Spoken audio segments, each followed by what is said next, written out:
America's first bloody conflict, the Pequot War, explained. Chapter 1. The tension before the fire. Early 1600s to 1634. Before the first musket was fired, a fragile balance existed in New England. The Pequot tribe, a powerful and wealthy group in present-day southeastern Connecticut, dominated trade in wampum, furs, and alliances. They controlled the Connecticut River Valley, an area vital for commerce. But tensions simmered. The Dutch sought to protect their trade deals with the Pequot, while the English Puritans in Massachusetts Bay and Plymouth eyed the region with ambition and fear. The spark? In 1634, English trader Captain John Stone was killed by Western Niantic allies of the Pequot, allegedly for piracy and kidnapping. The English demanded justice. The Pequot refused. The drums of war began to beat.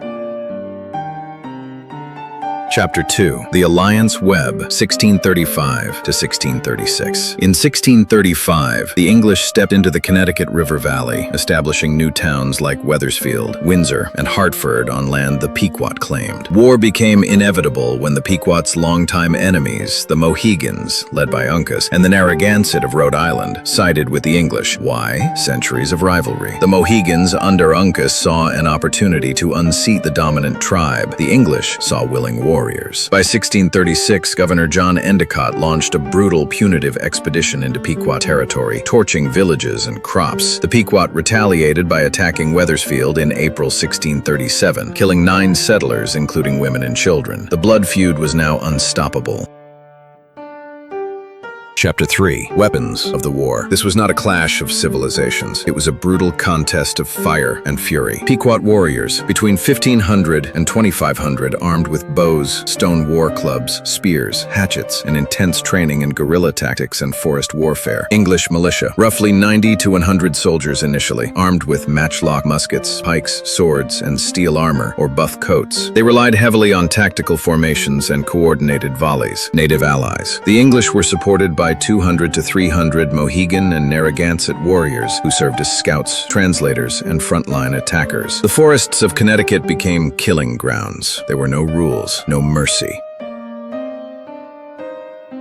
Chapter 4. Mystic, the turning point. May 26, 1637. The bloodiest moment came before dawn on May 26, 1637. Captain John Mason, with Captain John Underhill and over 90 English troops, along with several hundred native allies, approached the fortified Pequot village at Mystic. Using surprise and fire, they set the palisade ablaze. As Pequot men, women, and children tried to flee, they were shot, stabbed, or burned alive. Contemporary accounts estimate 400 to 700 Pequot were killed in less than an hour. It was not a battle, it was a massacre. Even the Narragansett were horrified by the brutality, reportedly exclaiming, it is not, because it is too furious and slays too many." Chapter 5. Total War and the Pequot Retreat. The surviving Pequot warriors scattered. They attempted guerrilla resistance, attacking small settlements, hiding in forests, and regrouping near the Hudson River. But the English and their native allies pursued them relentlessly. Entire villages were burned, food stores destroyed. It was a campaign of scorched earth and extermination. By July 1637, many remaining Pequot, including their sachem, Sassacus, attempted to flee west toward Mohawk territory. Sassacus was captured and executed by the Mohawks, his scalp sent to the English as a sign of allegiance.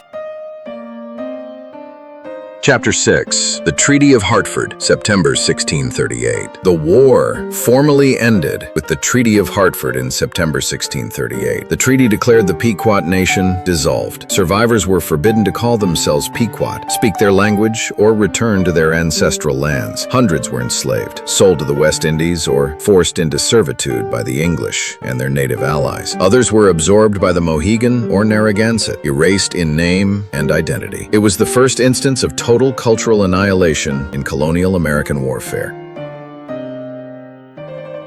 Chapter 7. Legacy of the Pequot War. The Pequot War set a precedent. It was America's first declared war against Native Americans. It introduced the tactic of total war, burning villages, slaughtering civilians, eliminating entire tribal identities. It marked the rise of the English as the dominant colonial power in New England. It gave future colonial leaders, from King Philip's War to the Trail of Tears, a playbook for suppression and removal. It was a blueprint, a warning, a tragedy. Chapter 8. The Forgotten Voices. Pequot oral history tells a parallel tale of survival, resilience, and memory. Despite the attempted erasure, the Mashantucket Pequot and Eastern Pequot tribal nations endure today in Connecticut. In 1983, the Mashantucket Pequot Nation gained federal recognition, reclaiming a voice once silenced. Their Pequot Museum and Research Center, opened in 1998, tells the story from their own perspective, with dignity, pain, and truth.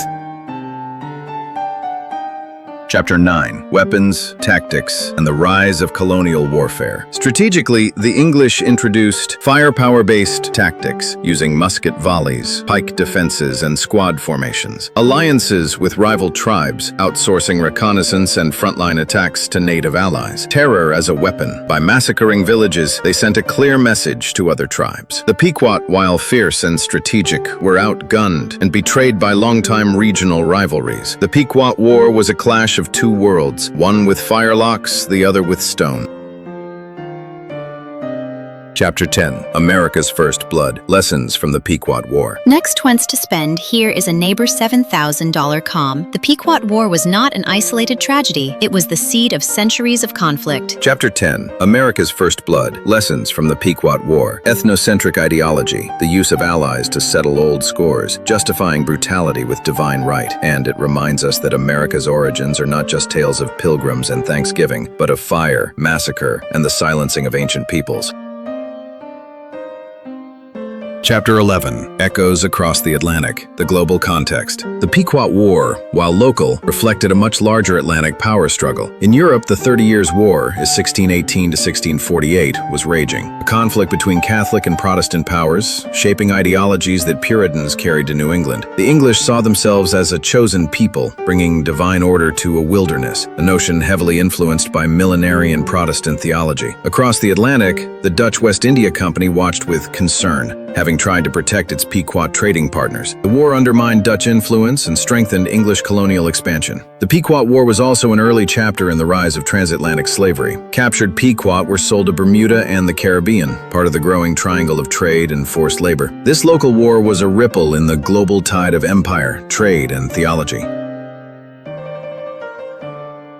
Chapter 12. Gods of Fire and Earth. The Sacred War. To the English colonists, this was not just a military campaign, it was a spiritual crusade. Puritan ministers described the Mystic Massacre as an act of divine justice. Increase Mather, years later, praised the fire that consumed the enemies of the Lord. Biblical language was used in reports, a day of great slaughter, the sword of the Lord, smiting the Canaanites. Native tribes too saw the war through spiritual lenses. Many tribes believed the land was alive, sacred, and gifted by the Creator. The destruction of villages, forests, and burial sites was not just material, it was a cosmic trauma. This war crushed not only bodies, but cosmologies. It was the collision of two spiritual universes, one seeking to dominate, the other struggling to survive. This local war was a ripple in the global tide of empire, trade, and theology.